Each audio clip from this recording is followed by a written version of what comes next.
So, si Ate Billy medyo wala siya ngayon because... Actually po, talagang sobrang nasagad lang po namin. Bukas, we're hoping and preparing also kasi meron pang awards night on the 27th. Okay, so lahat yun pupuntahan niya na. Hindi na kayo nakapag-theater tour today, yung mga artista? As of the moment po. Oh, kasi last year. Masyadong dikit yung premiere namin. So nag-celebrate kami that night. So talagang pinagpahinga muna namin. Ayun po. And then alam nyo naman, pagdating sa but we are kasi opening, di ba, pambata talaga. So, but we're very happy. Ang dami po naming mga sold out cinemas today. And so far, yun nga, maraming sold out. Advance selling din, malaking tulong. Malaki pong tulong yung advance selling. Yung online ticket sales, ang laki-laki nung tulong. Nararamdaman mo na a bit confident ka na alam mo na curious yung mga tao. And today is the D-Day. And hopefully, diba, magtuloy-tuloy po. And based on the feedback na naririnig mo, kumusta naman? I'm very, very happy. It's an overwhelming yung reviews. Napaka-overwhelming and siyempre nung ilang beses ko na siya napanood, diba? Desensitized na ako. So may konti kang kaba. And then today, we're even trending today. It's because people are talking about it online and raving about it. So may word of mouth siya, yung effective Yes, so talagang nakakatuwa po kasi nag-viral siya on its own today.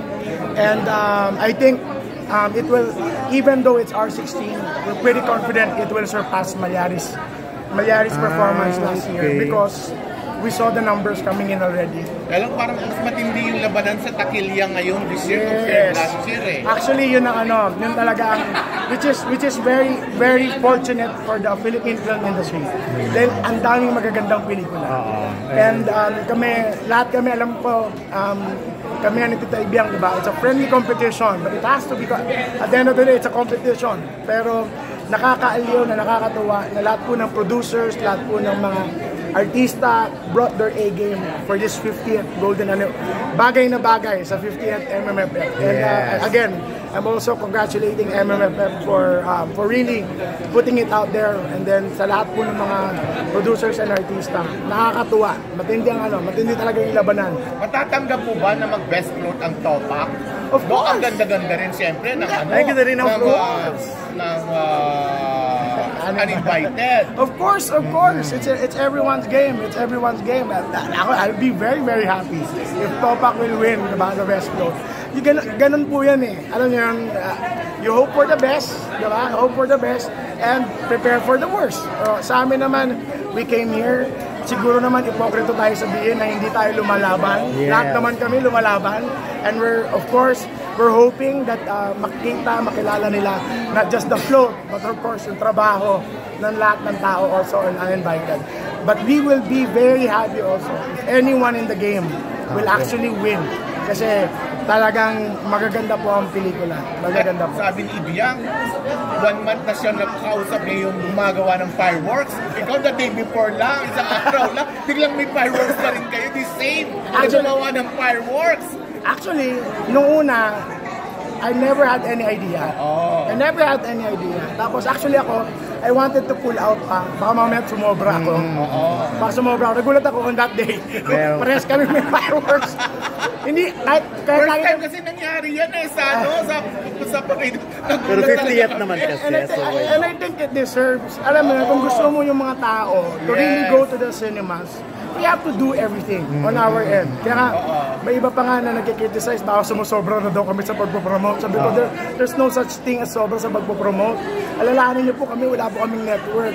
Diba? Kaya nagpapasalamat kami sa nagpapaunlak sa amin sa kanilang mga bahay-bahay. Diba? Nakapag-promote ba kayo sa GMA7? Parang isang naging issue yun na parang pag hindi sila ang kasi meron silang green sila pag hindi sila. Alam niyo po, everyone, we understand the decision ng lahat-lahat. But I have to tell this to the industry, no? I think we have to be more helpful to each other. Let's be a friendly competition. Let our products speak for itself. Kasi mas kakailanganin natin ng isa't isa. Diba? Lalo na ngayon na talagang bumabangon pa lang ang Philippine film industry. We will be meeting each other along the way. Yun din po, lalo na po sa amin na baguhan. Pero siyempre kami, we respect everyone's decision. Baguhan na parang hindi baguhan. Magkano yung nagastos sa fireworks? Magkano yung naging budget mo? Yung fireworks na lang tinatanong mo. Hindi buong pelikula. Wala na po. Huwag na po natin pag-usapan. Yung float, yung fireworks na lang. Huwag na lang po natin pag-usapan. More than 200,000 na premyo. Tawa kami ng tao ni Tita Ibiang. Kasi hindi namin alam talaga, sikreto namin yun. Sikreto namin yun. So, yun. But huwag na po natin discuss. Brian, last year, Ate B won. Yes. So this year. Alam mo, si Ate B, just to be honest, wala na siyang kailangan patunayan. At the end of the day, ako, ang pinakamahalaga po sa akin is, did she enjoy doing this? I mean, that's more important than anything. I know there will always be pressure, but at the end of the day, I think whatever it is, diba? Vilma Santos will always be Vilma Santos. Kami nga, sabi ko nga, lahat kami pumunta dito, alam namin it's a competition. We brought everything. Nakita nyo naman, walang tapon po lahat. Kita nyo si Aga, kita nyo po si Nadine, kita nyo po lahat po ng cast. Talagang ganun po kagaling si Dan Villegas. Lalo pa pag nakatandem si Tonet, nakatandem pa si Irene. Alam niyo po yun. So, we just brought everything here and I think everyone deserves it. But it's definitely up to the jury. Diba? We respect that. And, But of course, she's your best actress. Yes, of course, she is my best actress. Diba? And kung makikita niyo naman po yung range, talaga na pinakita din naman niya dito.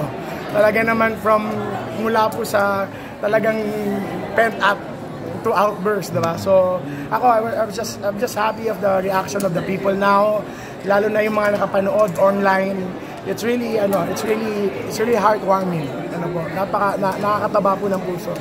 Ang ibig ko sabihin nung sa ending na umitingiti pa si Tirso, siyempre natuwa siya. Ibig sabihin doon, si Eva hindi siya huhulihin, makakalusot siya. Parang ayusin na lang. Parang tirsating. Nasa sa inyo na po yun. Sabi ko nga kanina, siyempre, walang spoiler. Walang spoiler, di ba? Ang dami pong pwedeng mangyari. So pwede may part. Alam ko marami nabitin. That was the intention. Kasi sabi ko, pag inano pa, baka maging R18 eh. Yes.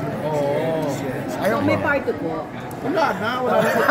Isa lang yun naman. Very relatable. Kasi po, may namatay na sir. Gusto mo relate with